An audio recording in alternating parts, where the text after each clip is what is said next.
دې کې تسلی ورکوي نبی کریم صلی الله علیه وسلم. دا تاسو ګورئ بار بار د تسلی دا تذکره او دا تکرار راځي، دا انتهایی سخت وخت دی. یعنی نبی علیہ الصلوۃ والسلام د دعوت کار په ازادۍ سره نشي کولی. په بیت الله شریف کې ناست او قرآن وایي او مشرکان راځي او د نبی علیہ السلام د خلیق ته چغې ویې چغې، یو په دا خوله پې راښکته کړي او بل پې دا خوله راښکته کړي چې دا اواز د قرآن به موږ څنګه بند کړو، دا د قرآن اواز به دنیا کې څنګه بند شي.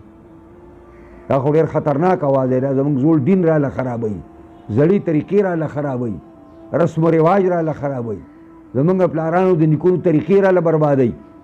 دا به څنګه ختم شي؟ اوس هم د قرآن د ختمولو کوششونه دي او د ټول نه زیات کامیاب کوشش چې انګریزانو کړی دی د اډمیکالي تعلیم چې ایستلی دی، نو په دې باندې ډېر زبردسته کامیابي هغې حاصله کړې ده د قرآن په مقابله کې.